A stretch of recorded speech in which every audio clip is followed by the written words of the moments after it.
ሰላም እንደምን ቆያችሁ። ዛሬም ደግሞ በድጋሚ መጥቼላችኋለሁ። ባለፉት ሁለት ጊዜያት ሁለት ሀሳቦችን አንስቼላችሁ ነበር። አንዱና የመጀመሪያው በፈተና ጊዜ ቴንሽንም ጭንቀት የሚፈጠርባቸው አንዳንድ መንገዶች ላይ አውርቻችሁ ነበር። ሁለተኛው ሀሳቤ ደግሞ ከፈተና በፊት ማድረግ የሚገባን ነገሮች በሚል ዙሪያ ላይ የተወሰነ ሀሳቦችን በቪዲዮ እንዳስቀምጥኩ ይታወቃል። በብዙ እንደምጠቀማችሁም አስባለሁ። ዛሬ ደግሞ ከፈተና ጋር በተያያዘ የመጨረሻ ሀሳብ የሆነውን የመጨረሻዬን ሀሳብ ላስቀምጥላችሁ እወዳለሁ። እርሱ ምንድነው? ፈተና ላይ እያለን ማድረግ የሚገቡን ነገሮች ላይ ሀሳብ ላስቀምጥላችሁ እፈልጋለሁ ማለት ነው። ፈተና ላይ እያለን ወይም ፈተና ከጀመርን በኋላ ማድረግ የሚገቡን ነገሮች ምን ምንድናቸው የሚለውን በዝርዝር የማስቀምጥላችሁ ይሆናል። እንደገና ለዚህ ቻናል አዲስ ከሆናችሁ ሰብስክራይብ በማድረግ ለጓደኞቻችሁም ሼር በማድረግ በብዙ እንዲጠቀሙ እንድታደርጓቸው እላለሁ። ወደ ሀሳቤ ልግባ። ፈተና ከጀመርን በኋላ ወይም ፈተና ውስጥ ሆነን ማድረግ የሚገቡ ነገሮች የሚሉን ሀሳቦች በጥቂቱ አስቀምጥላችኋለሁ ማለት ነው። አንደኛውና የመጀመሪያው ወደ ፈተና ከመሄዳችን ቀደም ብለን ለፈተና የሚረዱንን መሳሪያዎች እና የመፈተኛ ቁሳቁሶች ማዘጋጀት። ከቤት ወደ ፈተና ከመውጣታችን በፊት ለዚህ ፈተና የሚረዳንን ነገሮች እርሳስ የሚያስፈልጉንን ነገሮች ቁሳቁሶችን ማዘጋጀት ወሳኝነት አለው። ከዛ በተጨማሪ አብስተን ለፈተና እና ለምናመጣው ነጥብ ስሌት አለመገመት። ወደ ፈተና ከመግባታችን በፊት ወይም ፈተናውን ከጀመርን በኋላ አብስተን ፈተናን እና የምናመጣውን ነጥብ ስሌት አለመገመት፣ እሱም አንዱ ሀሳብ ነው።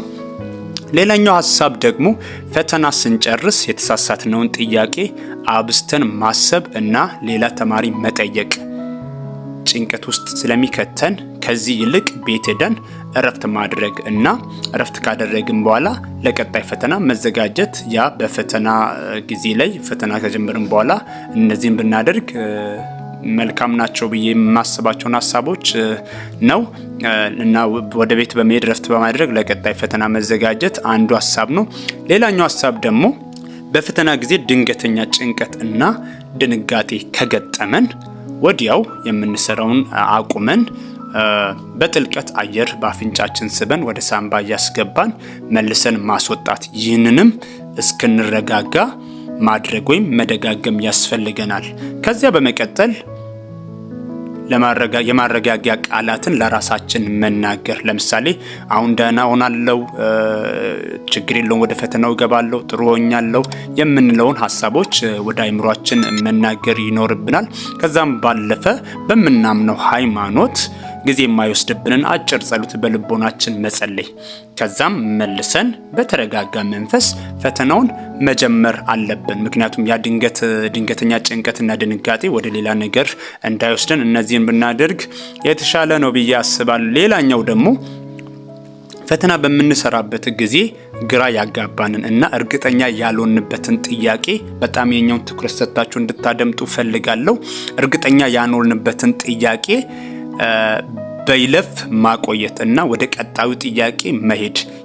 ይህም ጊዜያችንን በአግባቡ እንድንጠቀም ይረዳናል። በይለፍ ማቆየት ማለት ምልክት አድርገን የሆነ ልዩ ምልክት አድርገን ማቆየት እንዳለብን ማሰብ አለብን። ምናልባት ያን ምልክት ማናደርግ ከሆነ ለምሳሌ የሰባተኛ ጥያቄ የከበደን ከሆነ እሱን ምልክት ሳናደርግ ወደ ስምንተኛው ከሄድን ምናልባት አንሰር ሽቱ ላይ የስምንትን ሰባት ላይ የዘጠኝን ደግሞ ስምንት ላይ ያደረግን ትንሽ ዲስኦርደር ሊጠፋ ስለሚችል ያን ብናደርግ የተሻለ ነው ብዬ አስባለሁ። ሌላኛው ደግሞ በተመሳሳይ እርግጠኛ ያልሆንበትን መልስ ላይ ተደናግጠን መሰረዝና መደለስን መቀነስ። ይህም ስንደናገጥና ጭንቀት የምናውቀውን መልስ ትተን ወደ ሌላ መልስ እንድንሰጥ ስለሚያደርግ መሰረዝና መደለትን ማቆም ወይም መቀነስ ያስፈልጋል ማለት ነው። ሌላኛው ሀሳብ ደግሞ ፈተናውን ወደ ማገባደድ ስንደርስ ወይም ወደ መጨረስ ስንደርስ በይለፍ ያስቀመጥናቸውን ቅድም ብዬላችኋለሁ፣ በይለፍ በምልክት ያስቀመጥናቸውን ግራ ያጋቡንን ጥያቄዎች ጥቂት አስበንበት መልስ መስጠት። ካልሆነም ደግሞ ብልሃት ተጠቅመን የግመታ መልስ ሰጥተን ወደ ቀጣዩ ጥያቄ መሄድ አለብን።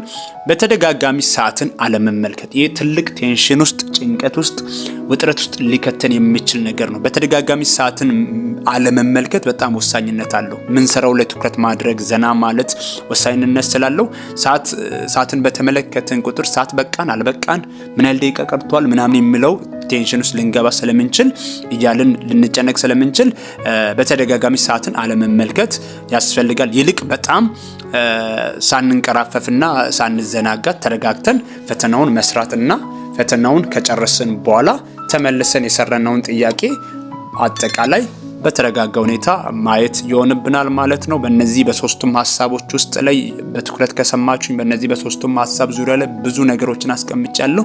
እነዛን በመከተል ፈተናውን በተረጋጋና በሰከነ ሁኔታ እንድትሰሩ እላለሁ። በስተመጨረሻ ለሁሉም ተፈታኞች መልካም የፈተና ጊዜ እንዲሆን ምኞቴ ነው። በጣም አመሰግናለሁ። ወዳችኋለሁ። በሌላ ቪዲዮ ሌላ ጊዜ እስክንገናኝ ደህና ቆዩልኝ።